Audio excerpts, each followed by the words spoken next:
Hi, so by the time you watch this, I will have uploaded another video. If not, I have a lot of questions about the nature of existence, which seems to be a common theme this year. Now, I know it takes me a long time to do, like, anything, so here's a quick mashup of some of the frustrating happenings since we last met.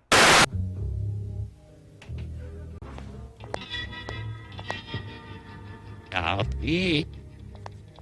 Coffee. Coffee. Coffee.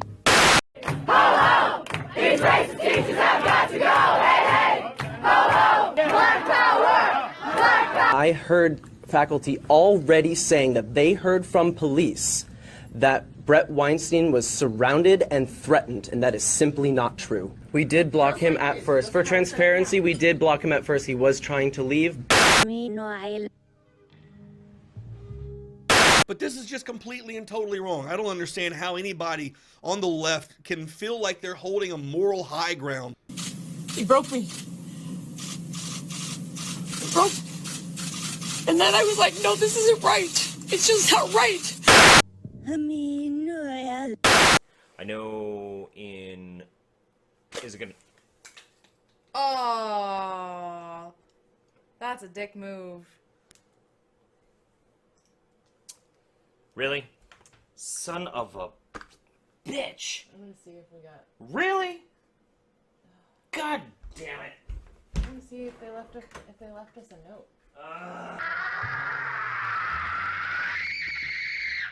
David Lynch is like a fucking psychic. He seems to have accurately predicted 25 years ago that 2017 would be bizarre enough for a third season of Twin Peaks. Our commander-in-chief is a reality TV star with the mentality of a 14-year-old whose sophomoric behavior is matched only by basically every major media outlet. Black college students and their allies in the war against fascists and progressive liberal Jews are demanding segregation, and love is blooming on the battlefield a la Romeo and Juliet, and we all know how that ends. It is a fucking stupid time to be alive, and Lynch called it. Now, if this whole intro seems like just some limp dick way of expressing how happy I am that Twin Peaks is back, okay, you got me. I'm so happy. 5 episodes into the new season, and I have no idea what the fuck is going on, just like in real life.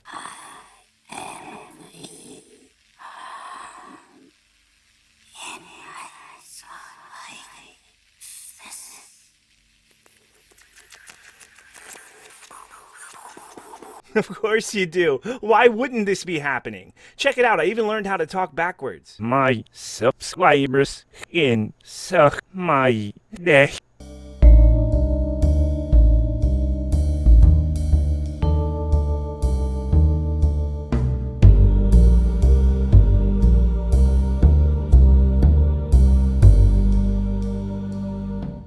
You know what else is weird? Just how popular it's become to advocate for restricting free speech seemingly without really understanding what it is or why it exists. Free speech law can get pretty complicated, and when it does, I'm definitely not the one to make that video. But fortunately for dumbasses like myself, it seems the majority of the free speech argument today revolves around a complete misunderstanding of the basic fucking concept. You can't force me to call you whatever the thing that you want to be called. I'm going to call you he or she, and that's my right. Seems like they're denying them their freedom of expression. That's right. I'm denying somebody else's free speech by not letting them dictate mine. I mean, she does have a doctorate in something. I don't have a doctorate in anything, so she must know better. If I'm being generous, I'd say that this level of broken logic comes from a good place. It's what happens when empathy is prioritized to the point that reason almost doesn't matter. And it helps to soften the blow that I have no respect for these people whatsoever. I mean, the amount of time they dedicate to obsessing over this cunt should be enough to discredit them entirely. But it hits me just a little bit harder when I hear the same logic from someone I kind of respect. I mean, maybe it was foolish, but I really thought ContraPoints was smarter than this. Hitchens is, in a sense, the steelman of your position, the ultimate champion of free speech. If I choose Hitchens as the representative of my opponent's position on free speech, surely no one can accuse me of strawmanning.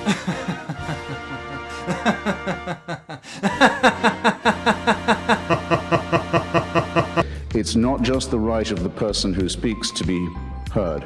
It is the right of everyone in the audience to listen and to hear. And every time you silence somebody, you make yourself a prisoner of your own action because you deny yourself the right to hear something. So free speech isn't just protection against laws regulating expression, it's also the right of any speaker to a platform and the right of an audience to hear. But does that really apply to everyone? Like, what about a Holocaust denier? So that person doesn't just have a right to speak. That person's right to speak must be given extra protection, because what he has to say must have taken him some effort to come up with, might contain a grain of historical truth, might in any case give people to think about why do they know what they already think they know. How do I know that I know this, except that I've always been taught this and never heard anything else? So not only does a Holocaust denier have a right to speak, but, in this view, because what they say is marginal, we actually have a duty to provide special protections to make sure that what they have to say is heard. This is a huge, all-inclusive, and very nuanced notion of free speech, and Hitchens isn't making it up. It comes from John Stuart Mill, one of history's great social justice warriors. So we're doing pretty good so far. I mean, I haven't met any modern social justice warriors who would resonate well with John Stuart Mill, the guy who emphasized that even if society embraces what is actually true, it becomes dogma if left unchallenged, but I'm with you so far. So great. We actually start from a point of philosophical agreement. Where we disagree is in the application, the main point of contention being which speakers are truly marginalized and in need of special protection. Okay, so to me, this is the first sign of disconnect. While the core argument up to this point has focused on unorthodox ideas or marginalized ideas, Contra's focus is the identity of the speaker. When the primary focus is identity over ideas, it's not hard to trace that logic back to a call for less individual freedom in general. You know, for all the outrage that SJWs express over Richard Spencer, he is an identitarian, and in that respect, the framework of his ideology is about the same as any modern SJW I've ever met. When I say I don't agree with Spencer, I'm not just disagreeing with his white nationalism, but also the identitarian framework that led him to be that way. It's kind of a shame that the word collectivism has become sort of a buzzword that tunes out the SJWs. But to me, this is the basis of all of our free speech disagreements. Individualism versus collectivism is the exact conflict we run into every single time we have these conversations. I constantly hear from women, trans, and gender non-conforming people that they've thought of making YouTube videos, but they just don't want to deal with the hate, the trolls, the constant misogyny and attacks on gender identity, the public shaming, and genderqueer and feminist cringe compilations, and so they just avoid speaking up on YouTube altogether. So in a sense, these people are being silenced by the misogynistic and transphobic atmosphere, in the same way that your average YouTube shitlord would probably feel pretty alone and silenced in a gender studies class with 19 women complaining about sexist men. Now, when I bring this up with classical liberals, they uniformly respond, "If you can't take the heat, get out of the kitchen. The internet's just like that. Why can't you just deal with it?" To which I respond, why can't you just deal with being called a racist on college campuses? Academia's just like that. To which they should respond, I can deal with it, and I deal with it by using my free speech to bitch about it. And whatever you say to that, there's the answer to your question. Cool, so if they can't stand the heat, they should just stay out of the kitchen. And we've come full circle. The key difference here is that none of the shitlords on YouTube are actively trying to silence the SJWs. I think it's pretty clear that they thrive on SJW voices being given a platform and being heard. So even if you could consider these minority groups to have marginalized voices, there is no real force acting with the intent of suppressing their ideas. Now on campus, the tyranny of the majority is actually happening, and the ideas that are considered wrong by the liberal majority are actively and intentionally being suppressed. By the way, their voices aren't marginalized. They have a stranglehold on academia, the media, and only since January do I hesitate to say the government. Everybody hears what they have to say. Nobody is shutting them down. So if you adopt a sophisticated view of free speech, you have to contend with the following contradictory situation. There are many instances where you have to choose between suppressing one person's speech or another's. No, there are many instances in which free speech of one person is the focus, whereas the speech of another's is not. But when you give Milo Yiannopoulos a platform at an event, him exercising his right to speak is not the same as suppressing the rights of others. You can't just look at free speech as a tug of war for every platform that exists, and even if you did, it's not going to be trans people, people of color, or women that are going to come up short. The fact is, there is no true neutral when it comes to free speech.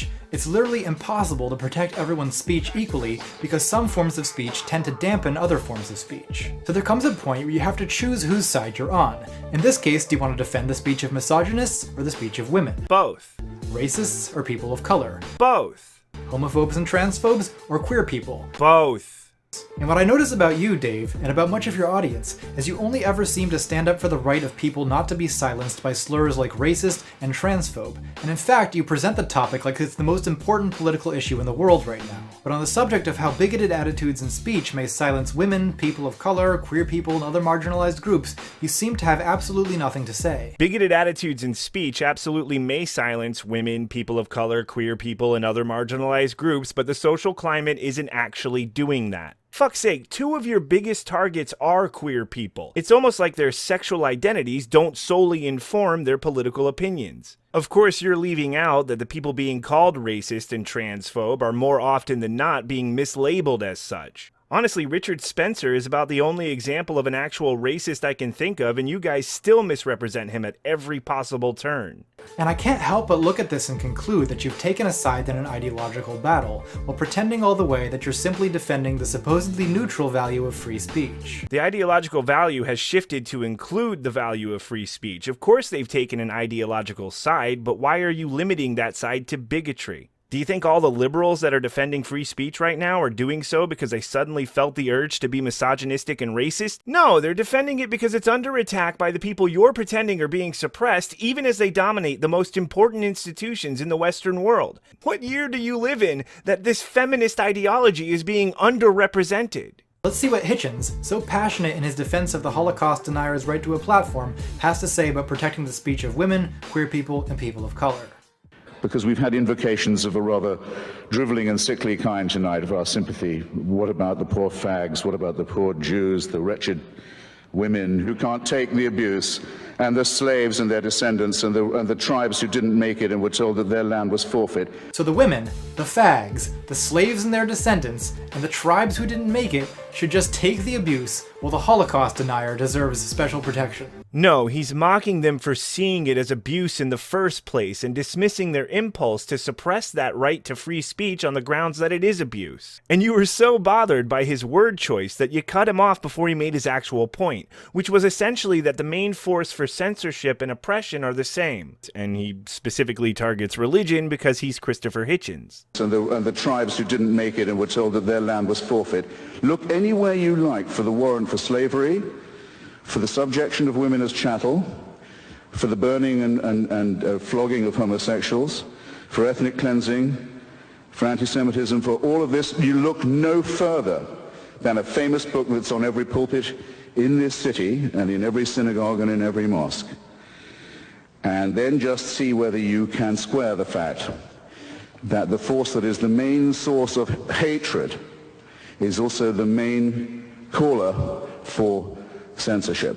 Why does everyone love Hitchens so much? I don't know, maybe they're better listeners than you are. I, the intellectual kin of Socrates, appreciate the true value of free speech in accordance with the great English tradition of liberty, unlike these wretched, whiny women, blacks, and Muslims. If I choose Hitchens as a representative of my opponent's position on free speech, surely no one can accuse me of strawmanning. Fuck that shit. And we've heard his defense of platforming Holocaust deniers, but is he willing to give 9/11 truthers the same courtesy? Let's take a look. Go away. Go away. We don't want fascist crackpots taking up our meeting. Thank you. Go away. Go away. Different panel. Fascist crackpot. Different. Fascist crackpot. Different We're here. panel. We're not here to talk to you. Throw him out. Sure. Throw him out. Sure. But he's doing exactly what I say we should do with people like Richard Spencer, and then people accuse me of being against freedom of speech. Except it's not the same as what you want to do to Spencer, because Spencer is being given platforms that you want to remove. This man is trying to take one by force. I think we both agree that institutions and government shouldn't necessarily be held to the same standard of free speech, but maybe if you manage to do a part 2, you'll approach these issues a little more honestly, because you fucked it here.